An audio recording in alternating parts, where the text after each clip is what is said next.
This is a special edition of the GuestX podcast, coming to you from Fort Lauderdale, Florida at the Phocuswright Conference 2021, where we'll be speaking to the leading hospitality executives to understand how they're building guest experience worth talking about. Okay, so we've got our first guest here at the Phocuswright Summit. Very excited. Right? Yeah.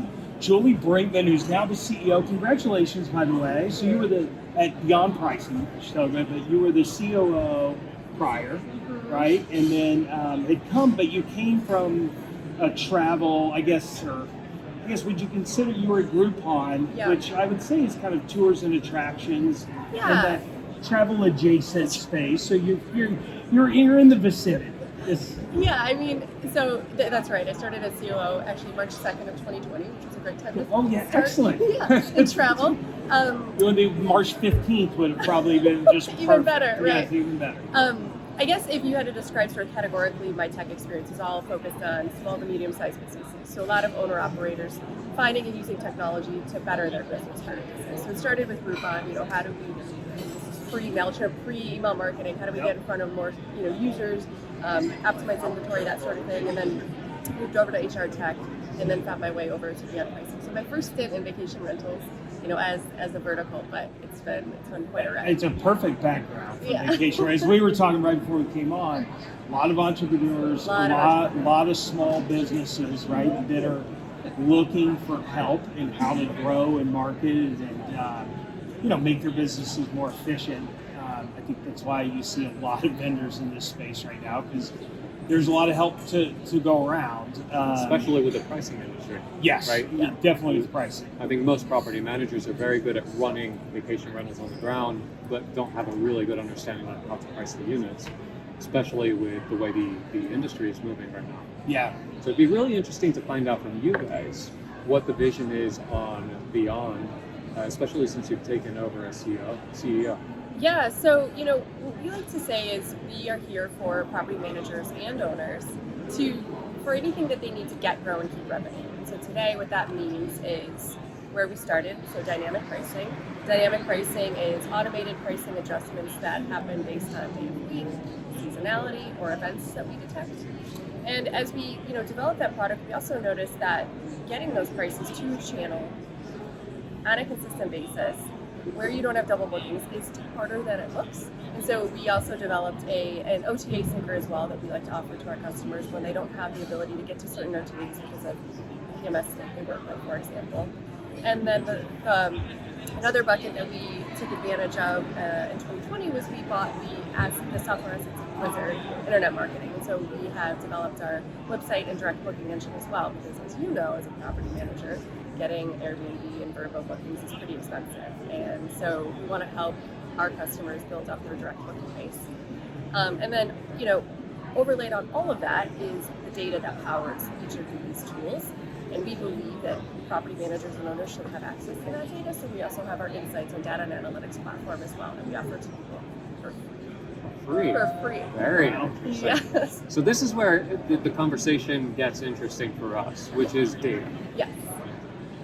Where does the data come from? Is that something that's driven purely by your team? Is it a mixture with the property managers in your team, technology driven? How do you guys gather that data and then roll it up and then be able to serve it up? Yeah, so it's a great question, and there's a bunch of different sources. So as you know, the OTAs, that data is public, and so we're able to gather that data and understand market moves. We can also scrape hotel data to understand sort of what's going on and pick up on potential events.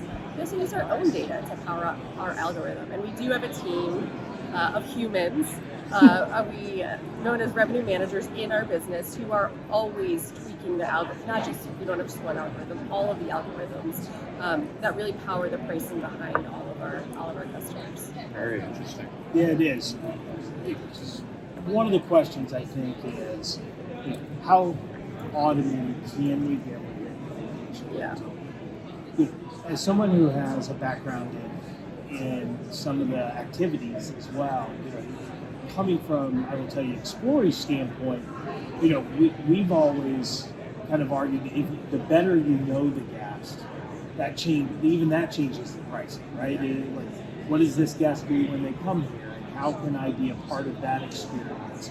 So there's a lot beyond just the fact that most of these homes sit on different pieces of real estate. They're all, they've got different furniture, they're designed differently on the inside. There's a lot that makes it really hard to automate. Yeah.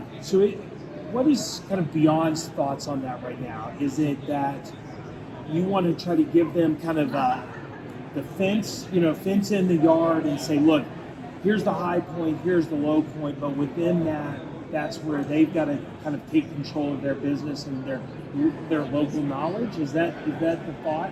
Yeah, I mean, it's a good question, and I think I'm going to give you an unclear answer, Yes. which is it's as automated as you really desire it to be. Now, there are certain markets that are not very dynamic, that don't change very often, that maybe don't have events. I was talking to a customer last week, for example, and we have this notion of what we'll call base price at Beyond, and so that is effectively, for all intents and purposes, sort of the anchor around which these adjustments are made. Now, this woman has been with us for 5 years and has never once changed her base price, but her revenue has grown year over year, every year.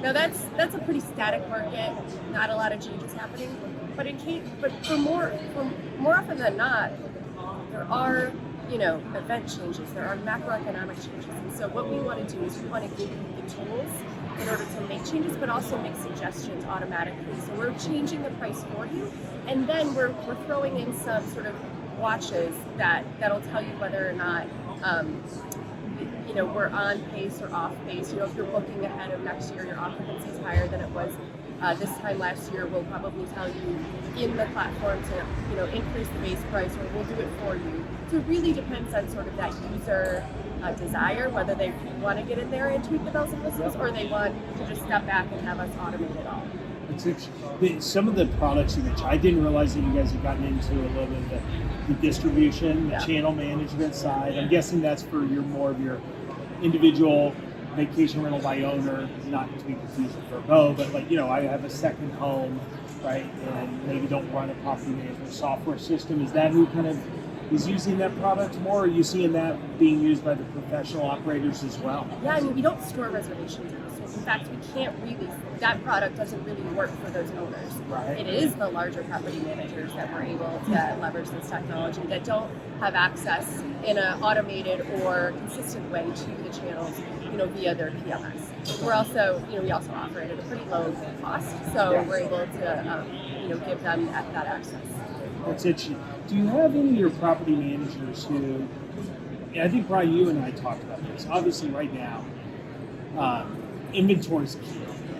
Homeowner acquisition's probably never been more important. Do you have anybody who uses kind of some of your reporting to be able to show their homeowners? And because some of it is these homeowners don't know. Right. You may be up 20%. You're not doing a good job because the market's up 40, but you may be down 10 and you're killing it because the market's down 20. Yeah, that's an incredibly salient point, because a lot of times homeowners will either look at their own performance, but what we want to do is step back and look at the market performance. So yes, in our tool we have downloadable reports that our property managers like to download and send them to the owners. We've talked a lot about this year. Sorry, we've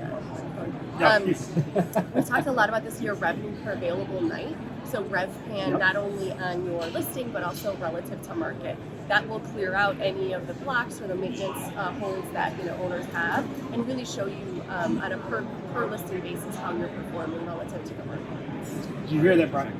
Yeah. I got good. It was a really good question. That was a very good question. Yeah, point one during the Phocuswright Summit to me. So go ahead. Ball's over in your court.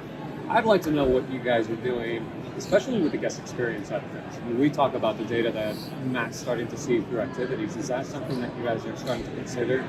Monetizing activities with vacation rentals and helping property managers understand how they can earn additional revenue through activities, and then increasing possibly revenue with their units? Right, or even amenities like hot tubs. And how do you help them with things like that? Like if I got a 6-seater golf cart. Right. How do you monetize How do I monetize? Exactly. Some of those amenities, what we like to do is step back and analyze. I mean, the hot one right now is EV chargers, especially in certain markets. It's huge. Right. And so, with our because the data is pretty disparate and the way these amenities are stored in these different platforms, it's a little difficult to disaggregate and then analyze on a holistic basis. But that is something that we like to do with our customers through our content. So we're always helping our customers think through strategies to get, grow, and keep revenue. From the guest side, though, we really want to stay focused. Our focus is really on the property manager side. And so, yes, we want to help them think about potential augmentations to revenue, but I don't see us ever getting into a world where we're pricing activities or things like that. I think we really want to stay just focused on anything revenue management related for the property managers. It is interesting because I think ultimately, for anyone, it's how do I keep driving value in this home? And when you've got an asset that once you feel like you've optimized the inside of the home, how do I keep pushing it up? And right. The EV chargers is a good example, right? And golf carts and things like that. Well, and it's also about building your guests community. And so how do you then transition from continuing to reacquire these guests via these expensive channels and move them into your direct booking experience? So that's how we could see, providing more value and more dollars hitting the bottom line. And that's the biggest exercise. I mean, we always used to say at Blue Tent, you basically have to convert that guest. Yes. Your first acquisition through, and it's very hard to compete against the big OTAs or Airbnbs, VRBO. It's almost impossible unless you've been in the market for 15, 20 years, which some markets have, and then you've got returning guests. Well, that's fantastic, but now people tend to like to travel to different destinations. So acquiring that guest first and then being able to retain them that is the exercise. How do you do that? 100%. Yeah, you look at that initial payment to the Airbnb or Vrbo as your guest acquisition costs, and then how do you convert them and maintain communication and updates on your inventory? All that good stuff is absolutely critical. You and I've talked about even to the point of a loyalty program. A lot of this starts to sound like a loyalty program when you think about how do I acquire them, get them coming back and seeing value beyond just the home that they're staying and the other things I can do, and realizing that you can give a little in a loyalty program because you're saving a lot if they'll remain loyal. I think that's interesting. Which is what I think hotels had to do in order to be able to keep that guest. I mean, you've got so many big brands. And it's a commodity exactly. To some extent, right? So what's the cost of losing that guest versus cost of acquisition through some sort of a model?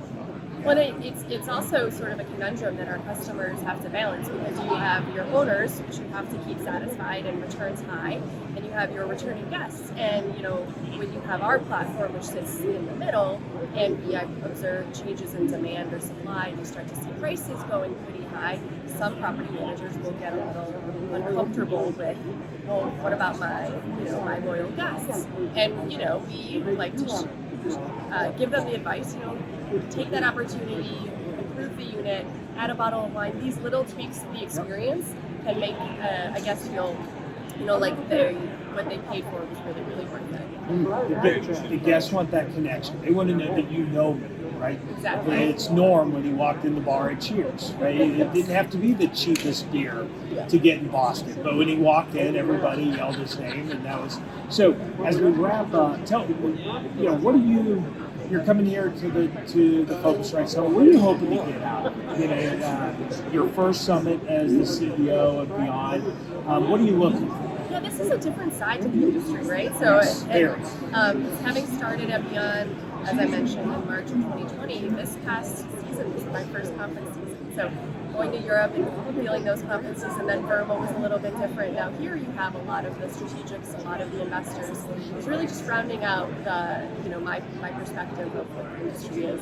Hearing the innovators, I think that's it's going to be fascinating. I know, right? I love hearing about people's businesses that they're building and what's going on with them. So, and it's to get to know people like you. Yeah, well, industry. Yes. Industry, exactly.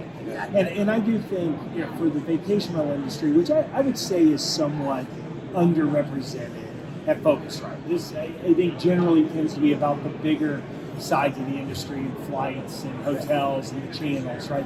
But we can learn a lot that you can bring over to vacation rental and go, if we could just do this little piece of what they're doing here. That's absolutely the key. I It'd mean, be you huge. come to something like this to learn from the executives that are doing it really, really well. Yes. How do we take what they're doing well and implement it for our And we don't always, I think sometimes there's this thought that we have to do it as big as they're doing it, or you could just take pieces of it and learn. It's the nice part about being in the industry that's kind of coming a little later. Everybody goes, oh, you guys are like 10 years behind hotels. There's an advantage to being 10 years behind hotels. We saw what you did with Expedia and now what you're trying to undo with Expedia, right? And so you can kind of see where some of this like at that time. Thank you so much for joining thank you. us. Thank you for having me. Really appreciate the opportunity. Absolutely.